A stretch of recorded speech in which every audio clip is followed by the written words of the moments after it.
The diner smelled of burnt coffee and bacon grease, that small-town scent that somehow felt like comfort to most folks. It was a quiet Tuesday morning until a silver BMW screeched into the parking lot, tires biting the pavement. Out stepped a group of 4 teenagers, designer jackets, expensive sneakers, laughter loud enough to fill the whole place before they even walked in. Leading them was Blake Weston, 18, son of a real estate mogul. He had that effortless arrogance of someone who'd never had to earn a thing in his life. Inside the diner, Martha, a 68-year-old waitress with soft eyes and tired hands, was wiping tables. She'd been working at Billy's Diner for nearly 40 years. Her husband had passed away a decade ago, and her son lived 3 states over. This diner and its customers were her family.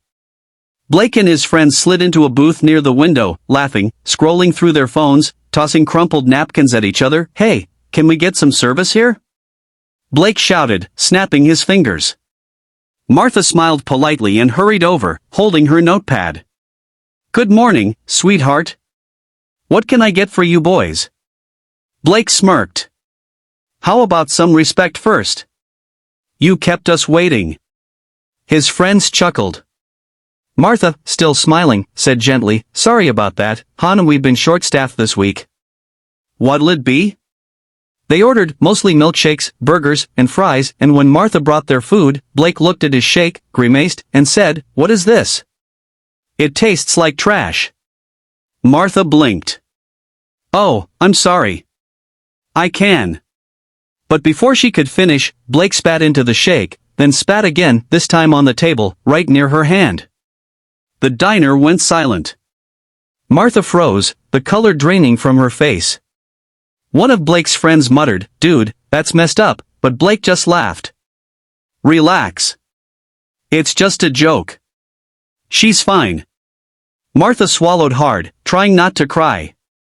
"Would you like me to make you another one?" she asked softly. "Nah," Blake said, grinning. "Just take this garbage away." She nodded quietly, picked up the shake with shaking hands, and walked back toward the counter.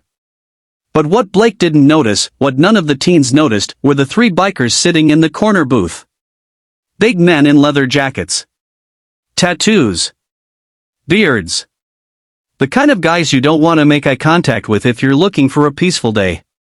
They'd been watching the whole thing. When Martha disappeared into the kitchen, the leader, Hank, a grizzled man with a scar over his left eyebrow, leaned forward, resting his arms on the table. "That kid just spit on Miss Martha," he said quietly. "Yup," said one of the others. "Sure did." Hank took a slow sip of his coffee. "That's not gonna fly." 10 minutes later, the teens finished eating. They were still joking and laughing as they got up to leave. As they walked out into the parking lot, Blake tossed a crumpled 20 on the table. "That should cover it," he said. But before he could reach his BMW, Hank and his crew stepped outside. "Hey, son," Hank called out. Blake turned, smirking. "What? You want an autograph or something?" The bikers exchanged glances, and Hank smiled faintly, the kind of smile that makes your blood run cold. "No. Just wanted to make sure you knew you messed up in there." Blake frowned. "Excuse me?" Hank took a step closer. "That woman you spat on? Her name's Martha. She's been serving coffee in this town longer than you've been alive. Fed half the folks around here when they couldn't afford it. Including me." Blake's smirk faltered. "Look, I was just kidding around." "Kidding?" Hank interrupted. "Son, there's a line between joking and showing your character. And I think you just showed us who you are." Blake's friends stood frozen. Hank nodded toward the diner window, where Martha was peeking out, pretending not to watch. "Now you're gonna go in there, apologize, and make things right. Or we're gonna have a different kind of conversation." For the first time, Blake's arrogance cracked.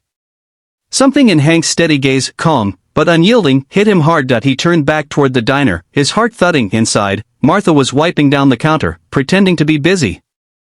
Blake walked up quietly, his reflection staring back at him from the chrome napkin dispenser. "Martha," he said softly. She looked up, startled. I'm sorry," he stammered. "What I did out there was wrong. You didn't deserve that." Her eyes softened. She'd seen plenty of rude customers in her time, but something about his voice, shaky, honest, made her pause. "Thank you, sweetheart," she said quietly. "Apology accepted." He reached into his wallet and pulled out a few $100 bills. "Please, take this. For the trouble." Martha shook her head. "Money doesn't fix kindness, dear. But I'm glad you're trying." Blake hesitated, then said, "Can I help clean up? Just for a bit?" She smiled, the first real smile she'd given him. "Sure. Grab a rag." So the rich kid stayed. He wiped tables, refilled coffee, and carried plates. The bikers watched from their booth, grinning quietly as Martha chatted with Blake like he was her grandson. Something shifted in that diner that morning, a small act of humility that melted through layers of pride. When Blake finally left, the bikers nodded at him. Hank said, "You did good, kid. Don't forget this lesson." Blake nodded. "I won't." He glanced back one last time at the diner, the flickering neon sign, the kind woman behind the counter, and something inside him felt lighter. Years later, Martha retired. And when Billy's Diner went up for sale, no one was surprised to learn who bought it. Blake Weston, now in his 30s, humble, kind, and quietly successful, reopened it under a new name, Martha's Place. And every year, on the anniversary of that morning, 3 familiar bikers rode into town. They'd sit at their old booth, order coffee, and smile as Blake refilled their cups. Because kindness has a funny way of coming full circle even when it starts with a mistake. Moral: respect costs nothing, but its absence can cost you everything. The smallest act of humility can change a heart and sometimes even a life.